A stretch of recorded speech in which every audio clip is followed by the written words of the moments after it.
Hello, welcome to the class. अब हम पढ़ेंगे डिजिटल इलेक्ट्रॉनिक्स के जो एमसीक्यूज हैं उनकी प्रैक्टिस करेंगे। जो राजस्थान जो बेसिक कंप्यूटर इंस्ट्रक्टर हैं एंड जो सीनियर कंप्यूटर इंस्ट्रक्टर हैं उन दोनों के सिलेबस में है डिजिटल इलेक्ट्रॉनिक्स। तो उसके एमसीक्यूज देख लेते हैं। तो चलो स्टार्ट करते हैं। Which system is use to refer amount of things.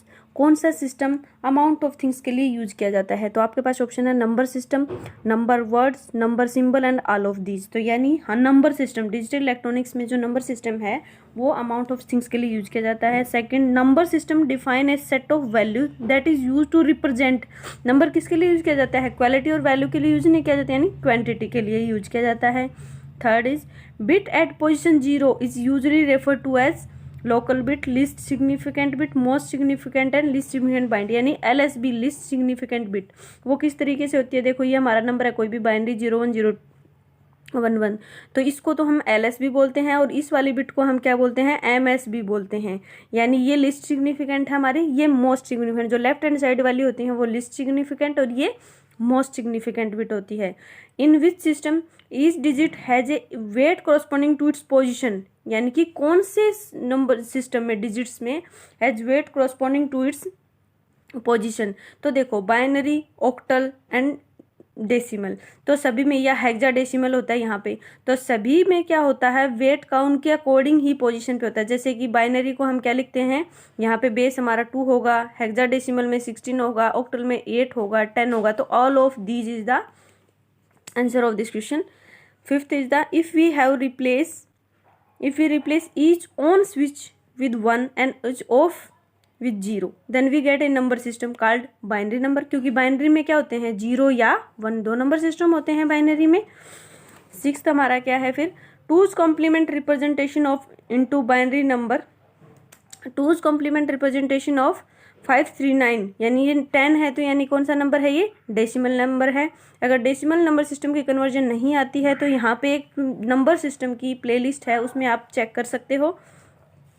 Next हमारा है इन हेक्साडेसिमल। तो सबसे पहले तो ये हमारा क्या है? डेसिमल में है, तो डेसिमल से सबसे पहले हमें हेक्साडेसिमल में कन्वर्ट करना होगा।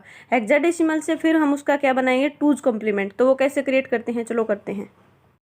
तो देखो, ये हमारी वैल्यू थी, इसे हमें सबसे पहले क्या करना होगा? हेक्साडेसिमल में। और एक बात आपको रिमाइंड रखनी है कि अब किसी भी नंबर को डेसिमल नंबर से किसी अनदर बेस में अगर हमें चेंज करना है तो हम उसका LCM लेते हैं। और वो LCM कैसे लेते हैं? जैसे कि अगर ऑक्टल में कन्वर्ट करना होता तो हम 8 से LCM लेते हैं उसका। वो किस तरीके से करते हैं देखो, तो हम लेंगे 539 का, हमें क्या कन्वर्ट करना है? हेक्साडेसिमल में। तो LCM लेंगे, 5 किस पे चला जाएगा? 3 पे, 16 3 जा 48 एंड फिर यहाँ पे बच जाएगा हमारा 5, फिर दोबारा 3 पे 48, देन क्या रिमाइंडर क्या बचेगा? यहाँ पे 11 इज द रिमाइंडर। नेक्स्ट यहाँ पे 16 से क्या चला जाएगा? 2 पे एंड रिमाइंडर 16 2 जा 32 देन 1। तो हम इसको अगर राइट करेंगे, यानी कि अगर नंबर में हमें लिखना होता है तो 2 1 11 हम ऐसे इसको लिखते हैं। यानी कि, और एक बात याद करते हैं कि हम 9 के बाद इसमें 11 10 नहीं लिखते, 10 पे A आ जाता है, 11 पे B आ जाता है। ये हमारा क्या है? रूल्स है नंबर सिस्टम में, जो हम इस टेबल से देख लेते हैं। देखो, 10 पे क्या लिखा जाएगा आपका? A B C D E F, यानी कि 15 तक होती है। और ये 15 तक किस में है? हमारा जो हेक्साडेसिमल है उसमें 0 to 16 तक कितने हो गए हमारे? 16। तो ये हेक्साडेसिमल नंबर के अंदर हम 4 का कॉम्बिनेशन लेंगे बाइनरी का, और ये हमारी वैल्यूज होती हैं। और ये टेबल कैसे बनती है? अब ये देखो, फर्स्ट लाइन में क्या जाएगा? 0 1 0 1 0 1, सेकेंड में 0 0 1 1, थर्ड में 4 टाइम्स 0 4 टाइम 1, और जो फोर्थ होती है उसमें 8 टाइम्स 0 एंड 8 टाइम्स 1।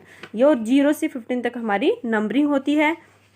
अगर डेसिमल की बात करें, अगर हेक्साडेसिमल की करें तो 10 की जगह A B C D, और ऑक्टल में भी हमारा ऐसे ही आएगा, लेकिन ऑक्टल में हमारा यहीं तक सीमित रहता है, 7 तक, और 3 का कॉम्बिनेशन होगा। ऑक्टल की हमारी टेबल ये बन जाएगी। ठीक है, अब हम बात करते हैं कि इसको कैसे लिखें। देखो, 2 आ गया, 1 आ गया, और इसको क्या लिखेंगे? हम B लिखते हैं। देखो, 11 को हम B लिखेंगे। अब ये हमारा क्या होगा? 16 में कन्वर्ट है, लेकिन अगर हमें टूज कॉम्प्लीमेंट इसका करना है तो हम क्या करेंगे? सबसे पहले इसको बाइनरी में कन्वर्ट करेंगे। टूज कॉम्प्लीमेंट कैसे निकालते हैं वो भी यहाँ पता चल जाएगा। बाइनरी में कन्वर्ट करने के लिए वैल्यू कहाँ से उठाएंगे? देखो, 2 के इक्वल क्या है हमारा? 2 हमारा कहाँ है? जैसे ये हमारा 2 है तो 2 की वैल्यू हम यहाँ पे क्या लिख लेंगे? 0 0 1, दिख रहा है आपको? 0 0 1 0। और ये कहाँ से ली हमने? ये साइड में आपके मैं यहाँ लिख लेती हूँ टेबल 0 0 1 0। अब लेंगे 1 की, तो 1 की वैल्यू क्या है 0 0 0 1, यहाँ से हमने 1 की ले ली। अब हमारे पास क्या है b, तो b की इक्विवेलेंट क्या रहेगा 1 0 1 1। ये हमारी क्या थी बाइनरी इक्विवेलेंट है किसके, जो भी 16 था यानी हेक्साडेसिमल की जो वैल्यू थी। अब हम निकालेंगे सबसे पहले वंस कॉम्प्लीमेंट, फिर निकलता है 2। वंस कॉम्प्लीमेंट कैसे निकलता है, जो 1 था उसको 0 0 था उसका 1, यानी यहाँ 0 0 1 0 0 ट्रिपल 4 टाइम 1 आ जाएगा, देन 0 और 1 1। अभी आ गया। अब 2s निकालने के लिए इसमें हम क्या कर देते हैं 1 को ऐड कर देंगे तो 2s कॉम्प्लीमेंट निकल आएगा। तो कैसे निकलेगा 1 0 1 0 0, अब 4 टाइम 1, फिर 0 1 1। अब हम दोबारा इसको क्या कर देंगे हेक्साडेसिमल में, क्योंकि हमें तो वैल्यू हेक्साडेसिमल में चाहिए, तो 4 4 के कॉम्बिनेशन लेंगे। अब ये किसकी वैल्यू थी, ये कहाँ से देखेंगे हम इस टेबल से। तो देखो 1 1 0 1 कहाँ है 1 1 0 1, तो d के इक्वल है, यहाँ हम क्या लिख देंगे d। देन है 1 1 0 1 0 कहाँ है हमारा e के इक्वल है, तो यहाँ लिख देंगे e। उसके बाद 0 1 0 1, तो 0 1 0 1 देखो 5 है, तो यहाँ हमारी वैल्यू आ जाएगी 5, और ये क्या है हेक्साडेसिमल में है, तो दिस इज द आंसर। तो हमारा यहाँ पे क्या आंसर आएगा, ये आपको स्पीड थोड़ी फास्ट है, DE5 यानी second is the answer. 7th हमारा है when an odd number is converted into binary equivalent the LSB is, यानी जब ओड नंबर, तो आपको एक बात याद रखनी है कि ओड नंबर और इवन नंबर का ये सब चीज़ें आपको नॉर्मली ध्यान रखनी है ताकि टाइम वेस्ट ना हो। तो हमारा क्या आ जाएगा 1 आएगा, LSB क्या आएगा 1, क्योंकि ओड नंबर में क्या होता है हमारा 2 से हम वैल्यू लेंगे तो 3, जैसे 3 हमारा क्या है ओड नंबर है कोई भी 1 आ जाएगा, यहाँ पे भी 1। तो देखो इस तरह से अगर करेंगे तो ये MSB है ये LSB हमारा क्या बन जाएगा 1, then 1 is the answer. 8th है what is the octal equivalent of the hexadecimal number of this 1332A। तो हमें क्या रखना है, सबसे पहले इसी को ध्यान में रखना है, ये हमारा क्या है हेक्साडेसिमल है। हेक्साडेसिमल की वैल्यू क्या है उसको हम यहाँ लिख लेते हैं, सोल्व करते हैं इसको 132A, ये क्या हमारी हेक्साडेसिमल है और इसको हमें क्या करना है ऑक्टल में कन्वर्ट करना है। तो सबसे पहले हम क्या लेंगे, इसकी वैल्यू लिख लेंगे बाइनरी में। ऑक्टल में कन्वर्ट करने के लिए सबसे पहले इसको बाइनरी में कन्वर्ट करो, देन इसको ऑक्टल में कन्वर्ट कर लेते हैं। तो 1 की वैल्यू क्या रहेगी 0 0 0 1, 3 की वैल्यू 0 0 1 1, 2 की वैल्यू 0 0 1 0, देन ए की वैल्यू क्या रहेगी 1 0 1 0 1 0 1 0। अब देखो याद रखना कि ऑक्टल में हमारी 3 की पेयरिंग होती है, उसमें 4 की होती है, तो यहाँ हमारी 3 की पेयरिंग होती है, तो यहाँ हम 3 की पेयरिंग कर लेंगे। ये हमारा नंबर बन गया। अब देखते हैं किसके इक्वल क्या है 0 1 0। अब इस वाली लाइन को हम भूल जाते हैं, ठीक है। अब देखो इसके 3 के पेयर, तो सबसे पहले यहाँ से देख लो या कहीं से भी देख सकते हो आप 0 0 1 0 0 1 1 कहाँ हमारा है 1 में, क्योंकि इस वाली लाइन को हम भूल जाएंगे 4th वाली में ऑक्टल में। तो ये किसकी वैल्यू हमारी है 1 की वैल्यू है। अब 0 0 1 1 दोबारा हमारा है, ये भी हमारी किसकी वैल्यू 1 की। अब 1 0 0 4 के इक्वल है, 1 0 1 हमारा 5 है, 0 1 0 हमारा क्या है 2 है। तो this is the octal equivalent of this hexadecimal number. तो चलो अब मैच करते हैं इसमें। तो मैच करेंगे तो देखो कौन सा आंसर है 3 नंबर वाला, तो ये हमारा क्या रहेगा राइट आंसर। अब हम बात करते हैं binary equivalent of this hexadecimal number. तो आपको डायरेक्ट क्या करना है, इसको यहाँ से उठाना है, मतलब इस टेबल को तो आपको बना के रखना ही है। तो आप डायरेक्ट क्या करोगे, यहाँ से इस टेबल को उठाओगे CA, तो C के इक्वल क्या है, डायरेक्ट भी आप कर सकते हो। C के इक्वल हमारा है 0 0 1 1। हम देख लेते हैं यहाँ पे 0 0 1 1 0 0 किसके इक्वल है, तो 0 0 1 1 0 0 इसमें है और किसी में नहीं है, तो हमारा this is the answer. Right जो फर्स्ट ऑप्शन है वो हमारा क्या हो जाएगा, इसका आंसर हो जाएगा। आपको टाइम वेस्ट नहीं करना है, डायरेक्ट भी आप यहाँ से देख सकते हो। हमारा 10 है how many gates would be required to implement the following boolean expression after simplification. तो सबसे पहले हम क्या देखेंगे सिंप्लीफिकेशन, अगर वो सिंप्लीफाई होता है, अगर वो नहीं भी होता है देन उसके कितने नंबर ऑफ गेट्स लगेंगे, ये देखते हैं एग्जांपल्स। देखो अगर इसको हम सिंप्लीफाई करते हैं तो भी हमारा क्या रहेगा, इसमें से z कॉमन आ जाएगा, लेकिन x प्लस वाई तो एज इट इज रहेगा, इसमें कोई चेंज नहीं कर सकते। तो हम इसको 2 तरीके से कर सकते हैं। कितने गेट चाहिए हमें, x प्लस वाई का हमें और चाहिए, तो x और y का हमने क्या ले लिया है और ले लिया है यहाँ पे, ये वैल्यू बन गई और की। नेक्स्ट हमें जेड में क्या चाहिए, इनका मल्टीप्लीकेशन, तो यहाँ से हम क्या करेंगे, दोनों का एंड करना पड़ेगा। तो हमें 2 गेट से भी हमारा काम चल सकता है, यानी 3 भी आंसर हो सकता है। अगर हम डायरेक्ट इसी को करते हैं एक्सप्रेशन को, तो कैसे करेंगे, एक्स जेड का मल्टीप्लीकेशन लेना होगा, देन इसका लेना होगा, फिर उन दोनों का ऐड, तो हमारा कितने गेट हो जाएंगे, आफ्टर सिंप्लीफिकेशन बोला है लेकिन इन्होंने, तो हमारे 2 गेट आएंगे, अदरवाइज हमारा 4, अगर यहाँ 2 नहीं दिया होता तो हमारा थर्ड भी आंसर सही होता। तो ये हमारा था। नेक्स्ट क्वेश्चन देखते हैं, which Boolean law is represented below. अब देखो ये हमारे कुछ लॉज हैं, a + a = क्या होता है, तो ये लॉ कौन सा लॉ हमारा है, ये हमारा है इम्पोर्टेंट लॉ। अगर आपको लॉज को डिटेल में पढ़ना है तो आपके इसके में एक प्लेलिस्ट होगी, यानी कंप्यूटर आर्किटेक्चर की, उसमें लिखा हुआ है, अदरवाइज बूलियन अलजेब्रा के नाम से। अदरवाइज आप अगर शॉर्टली देखना चाहते हो तो यहाँ से, जैसे identity law, null law, important law and inverse law, ये हमारे लॉज हैं। तो ये हमारा कौन सा था, इंपॉर्टेंट लॉ था। 12 question is, in which of the following computer code character are represented by 8 bit. देखो अब 8 बिट में कौन से में लिखे जाते हैं, एक हमारा एस्काई कोड होता है, BCD binary decimal, binary coded decimal, ASCII code है, EBDC। तो ये हमारा जो है वो 8 बिट का रिप्रेजेंटेशन होती है, इसमें हमारी 7 बिट की रिप्रेजेंटेशन होती है, BCD में हमारी क्या होती है 8421, इस तरह से हमारे रिप्रेजेंट होते हैं। तो हमारा आंसर हो जाएगा EBCDIC। थर्ड है, a toggle operation can not be performed using a single.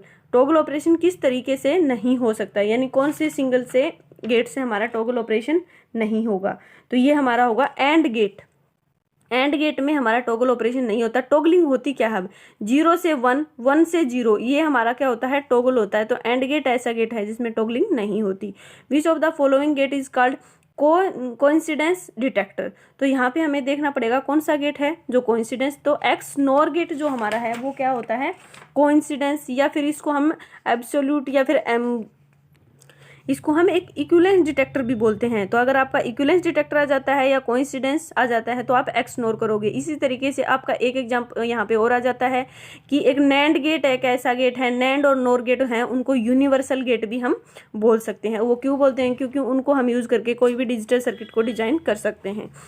उसके बाद हमारा है, in which logic gate the output is complement of the input. कौन सा गेट है आउटपुट कॉम्प्लीमेंट आती है, तो आपको पता ही है वो कौन सा होता है, नोट गेट एक ऐसा गेट है जिसकी आउटपुट हमेशा कॉम्प्लीमेंट आती है।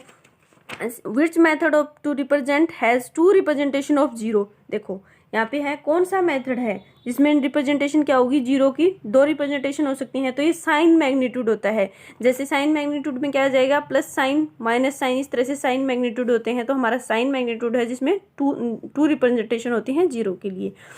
इसके बाद हमारा है, arithmetic operation, addition, subtraction, multiplication, division performed on the binary number is called. तो क्या होता है वो, बाइनरी अरिथमेटिक। ठीक है, अरिथमेटिक अगर ऑपरेशन होगा तो binary arithmetic. Which of the following is not a combinational circuit. अब बात आती है कॉम्बिनेशनल सर्किट कौन से होते हैं यहाँ पे, तो यहाँ हमारा adder, subtractor, multiplexer and counter है। तो कौन सा नहीं है, यानी काउंटर नहीं है। काउंटर क्या एक सीक्वेंशियल सर्किट है। अब बात आती है कि कॉम्बिनेशन कौन से होते हैं, जिसमें हमारा जो मेमोरी एलिमेंट नहीं है, ओनली प्रेजेंट इनपुट के ऊपर जो डिपेंड करता है, वो सर्किट हमारा कौन सा होता है, कॉम्बिनेशनल होता है। जैसे एडर, सब्ट्रैक्टर, मल्टीप्लेक्सर हैं, ये सभी क्या होंगे। अब बात आती है कि प्रेजेंट इनपुट क्या होती है और मेमोरी में, जैसे कि काउंटर क्या रहेगा, दरवाजे के ऊपर लगा देते हो कि कितने बंदे अंदर जा चुके हैं, तो उनकी भी वैल्यू रखता है। उसी में अगर नेक्स्ट बंदा आए तो क्या करेगा, उसको ऐड करेगा। यानी ये क्या करेगा, प्रीवियस जो इनपुट है उसके प्रीवियस आउटपुट जो थी उसकी वो, और करंट वाली इनपुट दोनों पे डिपेंड करता है। और ये क्या करता है, एडर सब्ट्रैक्टर प्रेजेंट इनपुट पे डिपेंड करते हैं। अब हम बात करते हैं the boolean expression for the sum of 2 variable x and y resulting by the half adder is। अब देखो सम और कैरी निकलते हैं, आप सबने पढ़ा होगा। Half adder, full adder combination circuit अगर नहीं पढ़ा है तो आप देख सकते हो, यहाँ कंप्यूटर आर्किटेक्चर की मैंने फुल प्लेलिस्ट डाली हुई है, उसमें सभी का डिस्क्रिप्शन दिया हुआ है, उसका लिंक भी मैं डाल दूंगी इसमें। तो हमारा x + y में सम का क्या होगा, तो सम के लिए क्या होता है, हमारा एक्जोर जो होती है वो वैल्यू हम क्या लिखते हैं, सम के लिए हमारी एक्जोर होती है। अगर हम कैरी के लिए लिखें तो वो एंड वाली होती है, x.y वाली हमारी कैरी के लिए होगी। नेक्स्ट क्वेश्चन हमारा आ जाता है यहाँ पे, or digital circuit can be realized. जो डिजिटल सर्किट हैं यूजिंग ओनली, कौन से गेट को यूज करके डिजिटल सर्किट को रियलाइज किया गया है, तो ये हमारा क्या है, मल्टीप्लेक्सर। मल्टीप्लेक्सर को यूज करके हम क्या कर सकते हैं कि जो हमारा बाइनरी अरिथमेटिक वगैरह है उन सबको क्यों किया जाता है, क्योंकि ये क्या है, मल्टीप्लेक्सर, मल्टी में से 1 को चूज करने के लिए भी हम यूज करते हैं इसको। The multiplexer with 4 bit input data is, 4 bit में से तो 4 into 1 मल्टीप्लेक्सर हमारा बन जाएगा। ठीक है, अब देखो the decimal digit can be converted into binary format using, किसको यूज करके कर सकते हैं बाइनरी में, इनकोडर को। अब डेसिमल डिजिट है, ये इनकोडर और डिकोडर क्यों यूज किए जाते हैं, बाइनरी को दोबारा डेसिमल में अगर कन्वर्ट करना हो तो डिकोडर यूज होगा, डेसिमल को अगर बाइनरी में करना है तो इनकोडर को हम यूज कर सकते हैं। Carry off full adder is a function, carry जो है फुल एडर की वो क्या फंक्शन है, एक सिमेट्रिक है, नॉन सिमेट्रिक है, या हम कुछ नहीं कहते, तो कैरी जो हमारा है वो सिमेट्रिक फंक्शन है। Demux can be use to realise, demux को, डीमैक्स क्या होता है, डी मल्टीप्लेक्सर, डी मल्टीप्लेक्सर हमारा किसके लिए यूज किया जाता है, कॉम्बिनेशनल सर्किट जो है, मल्टीप्लेक्सर भी क्या हमारा एक यानी कि कॉम्बिनेशनल है, तो डी मल्टीप्लेक्सर भी क्या हमारा एक कॉम्बिनेशनल सर्किट है। उसके बाद हमारा है the M bit adder contain, M bit जो एडर है वो क्या कर सकता है, कितने फुल एडर चाहिए उसके लिए, एम बिट के लिए हमें m-1 फुल एडर चाहिए। अब ये बात आती है एम बिट को क्यों यूज करते हैं, तो हमारा अगर 2 बिट को ऐड करना हो कैरी के साथ तो हम फुल बिट एडर यूज करते हैं, अगर ओनली सिंगल बिट को ऐड करना हो तो हाफ एडर। लेकिन अगर हमारा बाइनरी नंबर को ऐड करना हो तो हमें क्या चाहिए, तो हमें क्या होगा, फुल एडर को पैरेलली हम क्या कर देते हैं, ऐड कर देते हैं, उससे हमारा एक मल्टी यानी कि बाइनरी एडर बन जाता है, इसको हम बाइनरी एडर भी बोल सकते हैं। और उसमें जितने नंबर ऑफ बिट होंगे उससे कम हमें क्या चाहिए, फुल एडर चाहिए। तो ये हमारा था M bit. 27th, a demultiplexer is used, demultiplexer को हम क्यों यूज करते हैं, अब यहाँ से देखेंगे। Route the data from single input to one of the many output, select data from several input and route to the single input, perform serial to parallel conversion. अब देखो ये तो हो ही नहीं सकता, कन्वर्जन तो वो करता ही नहीं है मल्टीप्लेक्सर।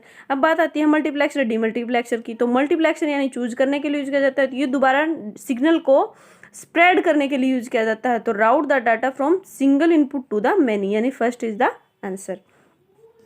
नेक्स्ट हमारा क्या है, the 7 bit Hamming code is use to transistor, 7 bit Hamming code. अब बात करते हैं हमिंग कोड की, तो हमिंग कोड जो है वो 7 डाटा बिट्स के लिए ही यूज किया जाता है। हमिंग कोड क्या होता है कि अगर यानी कि जैसे बाइनरी कोडेड है, इस तरह से एक हमारा हमिंग कोड भी होता है।